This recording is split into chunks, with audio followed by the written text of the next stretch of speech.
I'm not picking my nose. If you are doing an Easter Bunny soon and you've got to dress up like an idiot in an Easter Bunny suit, waving at people and patting people on the head, then this is the tips for you. I do kids entertaining as a small business, and we are doing Easter Bunnies at the moment because it's soon to be Easter. I've seen my fair share of Easter Bunnies. Let me tell you, some of them look already dead. My first tip, if you want to be an Easter Bunny, is you have to act extra wide. Hello! And of course you don't speak, because Easter Bunnies don't speak. Rule number 1, have a minder. Now a minder is one of those people that comes along with you, zip you up, make sure your head's on straight. Usually you dress them up as some sort of Easter character like the Mad Hatter or Alice in Wonderland.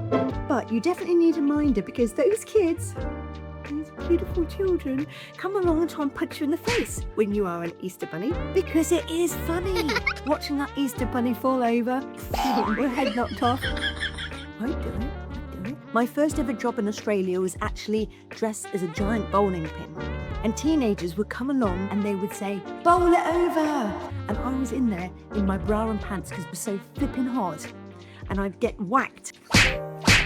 It was terrifying, but there was this person next to me, like a minder next to me, and she would go, "Leave the poor person alone, she's a little girl in there." So your minder is for those crazy people, especially teenagers. Can't trust teenagers. They're little monkeys.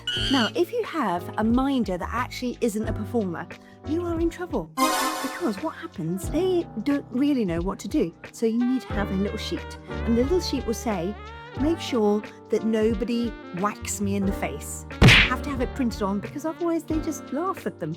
They get embarrassed and they don't want to say anything because they think the other person dressed in the bunny rabbit suit that can't even see anything is going to do something about it. No! The next thing a minder has to do, which should be on your sheet, is they have to tell you what time it is.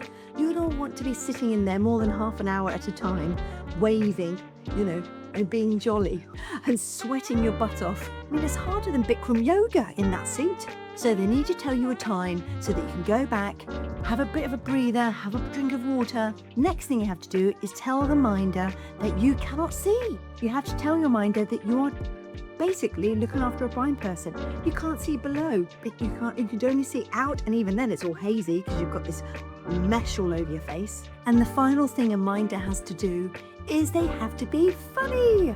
Funny. Because they're the person that's going to be giving the energy to the Easter Bunny. The Easter Bunny can't jump around like a crazy person. Their head's literally going to fall off. Also, before you turn up to your event, make sure that the client knows that you're not going to bring 350 eggs for all of their 350 school kids, because they, for some reason, think sometimes that happens. That's up to them to provide it, and then you can give it out. If you're going to buy an Easter Bunny suit, make sure it looks cute. There are so many creepy Easter Bunnies out there. My recommendation is to go on, Google Easter Bunny suits, and then have a look. Just click on images, go all the way down. And when you find one that works, go and Google search that image. And that image should show you where to buy the costume. Now, there are also little machines you can get from Temu or Amazon, and they're basically fans, mini fans, and they're battery operated. I recommend having one of those, sticking a belt around your naked body, because don't go into a suit like this with clothes on unless you're in England or something and it's cold. If you're in a country like mine, you wear bra and pants and basically a t-shirt, and that's about it, if you're lucky. And then wear a belt, then stick this fan onto the belt, and you press the little button and it goes vroom. Now mind, it does give you warm air that just circulates your body around like an old granddad breathing on you. It's not pleasant, but it's better than boiling cop.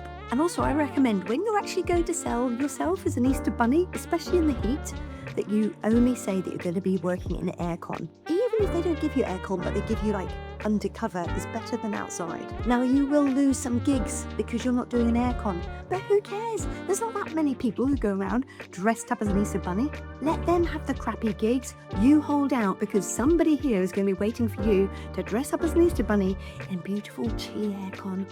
Ooh.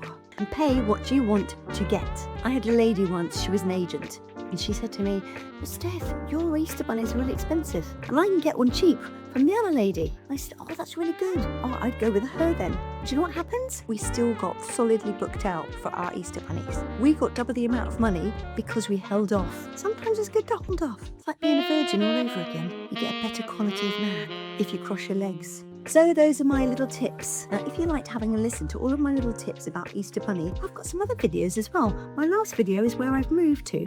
I moved to a 7-bedroom house because my 3-bedroom house was too small.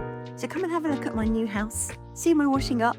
And if you want to be a kids party performer and you don't know where to start, I've also got a free how-to 10 steps to do it down below, yes. It's down below.